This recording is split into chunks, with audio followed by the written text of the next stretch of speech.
Okay, continue ulit tayo. So last time, umabot na tayo sa tuple. Kaso nalimutan natin banggitin. Ano nga ba itong mga food names na yan? So ang tawag dyan ay variables. For example, name. Gagawa tayo ng name.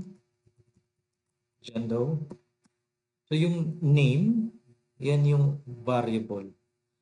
Ang variable is like a container. Yung recipe niya para siyang box. Now, yung box na yun, pwede mong lagyan ng laman. So, halimbawa, age. Lagyan natin 34. So, yung name, meron siyang string na laman. Dyan daw. Pero yung age, ang laman naman niya ay integer value.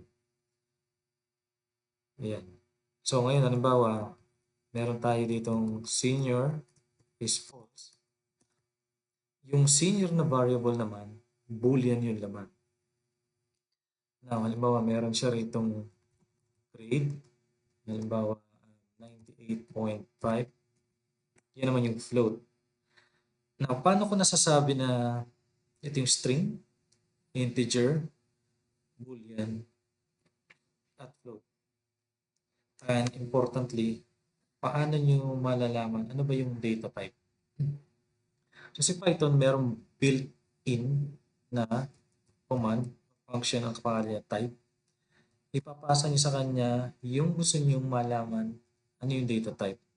So, yung name, sinasabi niya ay str or string. Yung age, sinasabi niya as int or integer o whole number. Yung senior na variable, it's a bool, meaning boolean, true or false. And last, yung grade, it's a float.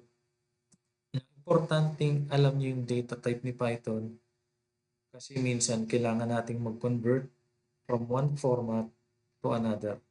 So later, i-discuss ko rin yun. Balik na tayo dun sa dictionary tsaka set. Siningit ko lang to kasi hindi na-touch dun sa previous video. Now, yung dictionary is based on yung real world na dictionary, yung book na merong word, tapos ano yung meaning ng word na yun. And ang notation ng dictionary is yung ganito, yung curly braces. So, meron yung key, colon, and then value. Yan ang format ng dictionary. So, gawa tayo ng example natin. So, halimbawa, environment natin, it's a dictionary. Halimbawa, OS natin ay Windows. Tapos, ang version ng operating system natin is, let's say, Win10.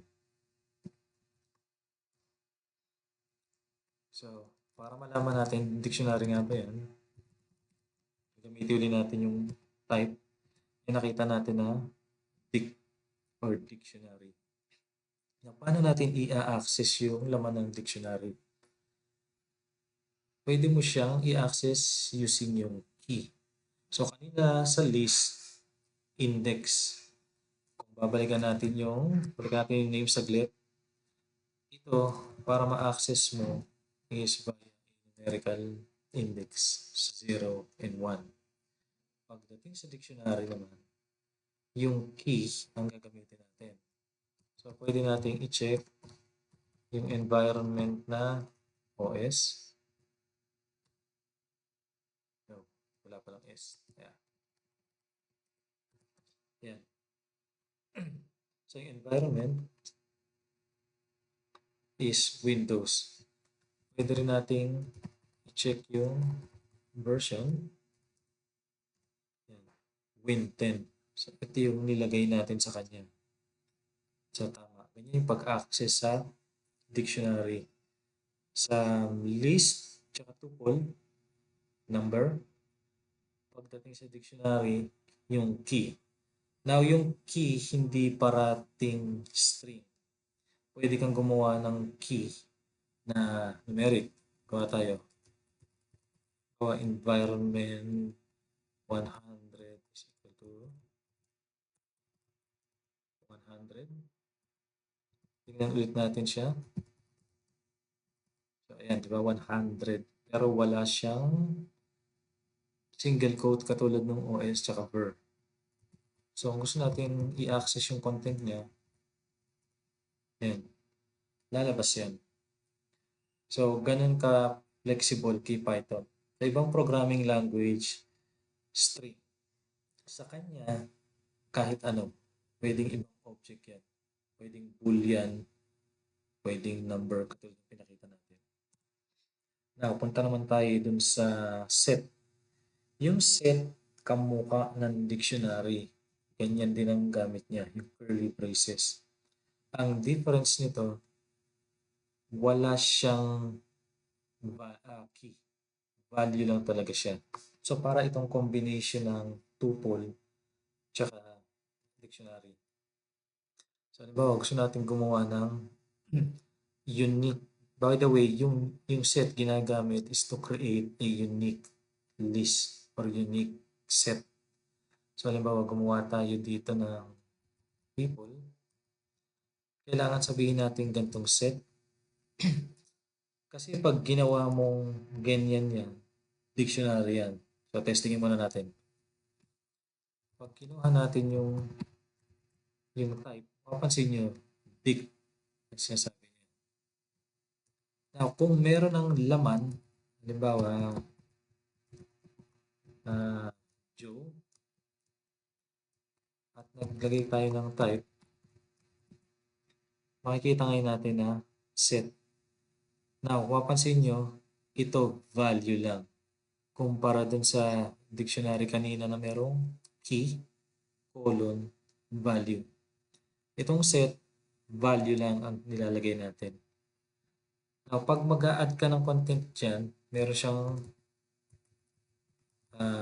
method na add, no Jane. So, pag tinulit natin yung people, dalawa na sila.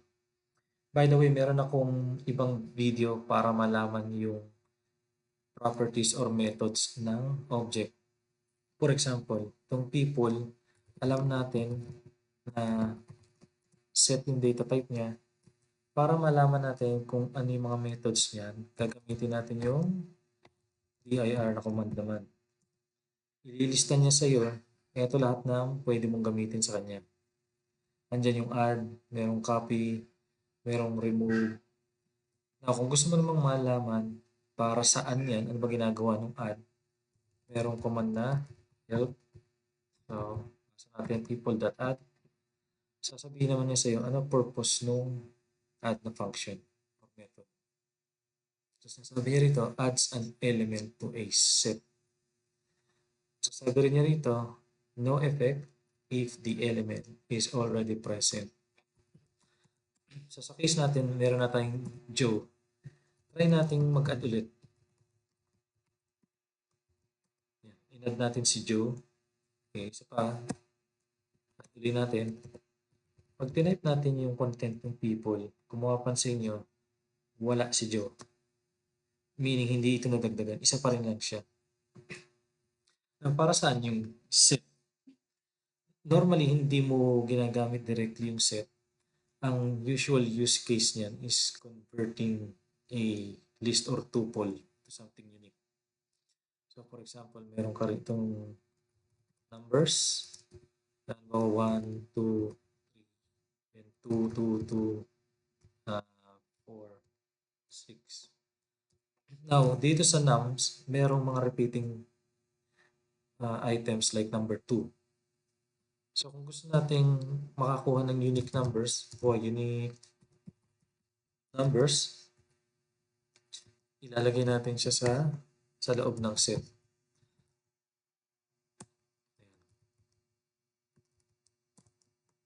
Pag tinype natin yung unique numbers, mapapansin niya, wala na yung repeating numbers. Unique na siya. By the way, itong ginawa kong ito is sometimes called casting. So, ganito, cast. Meaning, kino-convert natin from one type to another.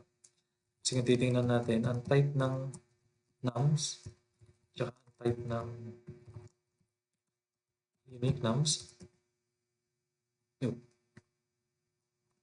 type unique num.